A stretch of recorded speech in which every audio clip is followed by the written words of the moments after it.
시장과 종목에 대한 정확한 판단을 한 걸음 더 다가보는 마켓맨 시간입니다. 오늘도 지난주 시장을 관통했던 그리고 이번 주 시장을 바라보는 데 도움이 될 만한 두 가지 인사이트 준비를 해봤습니다. 첫 번째로 시장과 관련해서 최근에 나오고 있는 얘기 한번 파헤쳐 보도록 하겠습니다. 노 랜딩에 대한 기대감이 좀 올라가고 있는 그런 상황인데요. 과연 실행이 가능할지 그리고 영향은 무엇인지 살펴보도록 하겠습니다. 최근에 미국의 경제 지표가 굉장히 견고하게 나와주고 있죠. 그러면서 노 랜딩, 그러니까 경착륙도 아니고 연착륙도 아닌 그냥 경기 침체가 아예 없이 무난하게 지나가는 상황에 대한 기대감이 최고조까지 오르고 있다는 그런 내용입니다. 그러면서 이 같은 노 랜딩 기대가 이 10년물 국채금리가 지난 8월 이후에 처음으로 4%를 상회하는 것에 반영이 되고 있다는 의견이 좀 나와주고 있는데요. 투자 구루 중에 한 명의 에드 야디니 같은 경우에 고용 호조의 경착륙 가능성이 제로라고 진단을 했고요. 그러면서 올해 이제 금리 인하는 끝났다. 더 이상 연준이 금리를 내리지 않을 것이다라고 전망을 제시하기도 했습니다. 그런데 이렇게 노랜딩에 대한 기대감이 올라가고 있는 것, 그리고 실제로 나타났을 때 문제 상황이 벌어질 수도 있습니다. 왜냐하면은 경기 상황이 그만큼 좋다 보면 결국은 통화 완화가 중단이 될 수가 있겠죠. 그러면은 기업들 같은 경우에 그리고 가게 같은 경우에도 대출이라든지 조달 금리가 상승하는 그런 영향이 있을 수가 있습니다. 즉, 노랜딩이 실현된다라고 하더라도 소비 위축이라든지 아니면은 기업들의 자금 조달 이 부담이 늘어난다라든지 경제에 대한 악영향의 좀 위험성도 나타나고 있다라고 생각을 해봐야 될 것 같고요. 또 하나 저희가 좀 체크할 부분은 이제 인플레이션 재현 가능성을 좀 생각을 해봐야 될 것 같습니다. 실제로 TS 롬바르드 같은 기관에서도 다시 한번 금리가 인상되는 것이 빠를 수도 있다. 그러니까 인플레이션이 기대만큼 하강되지 않을 수가 있다는 점을 경고하고 있는 그런 상황입니다. 네, 이렇게 노랜딩에 대한 얘기를 좀 해봤는데요. 앞으로의 경제 경로에 굉장히 좀 영향을 많이 줄 만한 이슈를 좀 더 생각해 볼 필요가 있을 것 같습니다. 플로리다를 강타하고 있는 허리케인 경제 지표에 대한 영향이 어떻게 벌어질지 지금부터 한번 살펴보도록 하겠습니다. 플로리다를 지금 강타하고 있는 허리케인 밀턴이죠. 향후 경제 영향 가능성을 좀 살펴보자면요.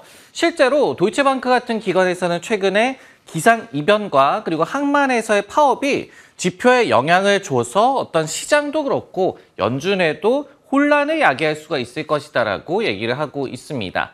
과거를 한번 복귀해 볼 필요가 있을 것 같아요. 최악의 이런 기상이변에 대한 경제에 대한 영향이 나타났던 적이 지난 2017년인데요. 이때의 기억을 좀 더듬어 볼 필요가 있을 것 같습니다. 당시에 허리케인 하비라든지 어마 등 이 허리케인이 좀 많이 나타나면서 미국 내에서 16차례의 10억 달러 이상의 피해를 초래한 기상이변이 발생을 해서 총 손실액이 3천억 달러를 넘었었습니다. 그러면서 이때 역대 최대의 어떤 기상이변으로 인한 손실액이 나타났던 바가 있었는데요. 저희가 통상적으로 생각을 해보자면은 허리케인이 광공업 생산에 직접적인 이제 피해를 줄 수가 있겠고요. 특히 이제 유틸리티 섹터에서의 뭐 고용이라든지 그리고 고용이 안 좋아지게 된다면은 다시 한번 소비 전반에도 악영향을 끼치는 그런 패턴을 관측할 수가 있습니다. 그러면서 실제로 지난 2017년 3분기에도 GDP 성장률에 한 0.2%포인트가량 피해를 줬었다라는 통계가 나와 있고요. 이번에도 한 0.2에서 0.4%포인트까지 최대로는 이런 피해가 예상되고 있는 그런 상황입니다. 이 경우에는 연준에는 금리 인하에 대한 모티브를 줄 수가 있겠죠. 즉, 노랜딩이 나타날 가능성이 조금 완화가 돼서 통화 완화를 지속할 만한 그런 명분을 줄 수 있다라는 점을 체크해 봐야 될 것 같습니다.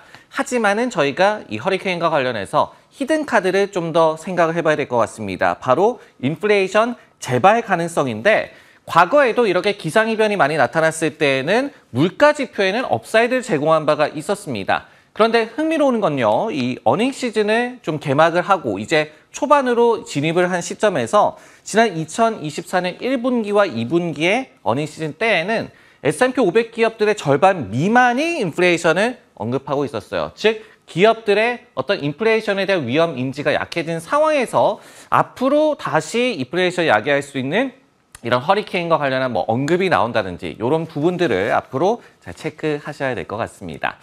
네, 이렇게 매크로 그리고 시장과 관련한 얘기를 해봤고요. 두 번째로 종목과 관련한 헤드라인 준비를 해봤습니다. 골드만삭스에서 엔비디아의 목표 주가를 상향 조정을 했습니다. 어떤 내용인지 먼저 살펴보도록 하겠습니다. 골드만삭스에서 엔비디아에 대한 목표 주가를 기존에 135달러에서 150달러로 상향 조정을 했습니다. 그러면서 현재 대비해서 이제 11%의 추가 업사이드를 점친 바가 되겠고요. 매수 의견도 그대로 유지를 했습니다. 이렇게 얘기를 하고 있었어요. 최근에 투자자 미팅을 통해서 특히 추론 관련 업무에 복잡해지는 그런 상황에서 엔비디아의 경쟁 우위가 굉장히 뚜렷해지고 있다라고 분석을 했습니다. 또한 엔비디아의 방대한 설치 기반, 즉 엔비디아 칩을 탑재한 기기가 굉장히 광범위하다라고 얘기를 할 수가 있겠죠.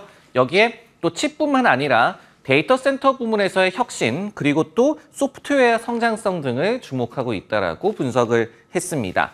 기본적으로는 이렇게 이해를 해볼 수가 있겠죠. 결국은 현재 진행형인 AI라든지 아니면은 클라우드 컴퓨팅 섹터의 수요 증가를 향유하기에 최적의 포지션을 엔비디아가 갖고 있다라고 이해를 해볼 수가 있을 것 같습니다. 네, 이번 보고서와 관련해서 어떤 부분을 좀 더 생각을 해봤을까? 전 고점에 근접하고 있는 엔비디아 그리고 AI 관련 수혜주, 이제는 어떻게 좀 경로를 예측을 해봐야 될까 생각을 해보도록 하겠습니다. 엔비디아의 주가가 어느새 이제 이미 한 4% 정도만 더 오르면은 전고점 한 140달러 정도를 터치를 하게 될 것 같습니다. 그러면서 골드만삭스 외에도 모건 스탠리 같은 경우에도 경영진과 만남 이후에 목표가 이 150달러를 제시를 했습니다. 그러면서 비중 확대 의견과 탑픽 지위도 그대로 유지를 했어요. 결국은 수요 경쟁에서의 엔비디아의 우위를 이 모건 스탠리 역시도 주목하고 있음을 저희가 알 수가 있었습니다. 그렇지만 이제 시장에서도 이런 움직임을 저희가 확인할 수가 있었죠. 이 AMD가 최근에 차세대 AI 칩을 발표를 했는데 당일 주가가 급락을 했습니다. 왜냐하면은 구체적인 이 고객사에 대한 언급이 없었기 때문이었는데, 반면에 엔비디아 같은 경우에는 블랙웰 GPU가 향후 12개월치가 다 팔렸다라고 발표할 만큼 이 수요에 대한 자신감을 계속해서 내비치고 있습니다. 이런 부분들은 결국은 엔비디아가 계속해서 차별화 포인트를 갖고 가는 그런 요소라고 생각을 해볼 수가 있을 것 같습니다. 이처럼 다시 전고점을 돌파한다든가 큰 걱정이 없는 그런 상황으로 보이는데요. 한 가지 좀 생각을 해봐야 될 것 같습니다. 투자 심리 변화는 저희가 생각을 해봐야 될 것 같은데요. 예를 들어서 온라인 브로커리지사 이 퍼블릭의 이 조사에 따르면요. 개인 투자자들의 51.6%가 AI 기업과 그리고 수혜주들에 대해서 긍정적인 의견을 갖고 있는 것으로 나타났습니다. 단 9.5%만이 부정적인 의견을 갖고 있기 때문에 여전히 기대감이 좀 충만한 상황이다라고 분석을 할 수가 있을 것 같은데요.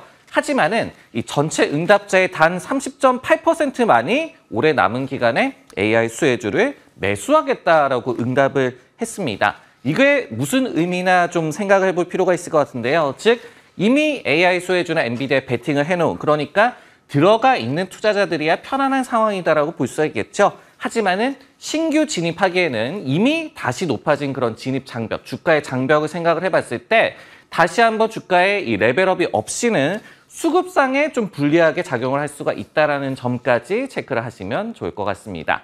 네, 마켓맨 오늘 준비한 내용은 여기까지고요. 저는 다음 주에 다시 돌아오겠습니다.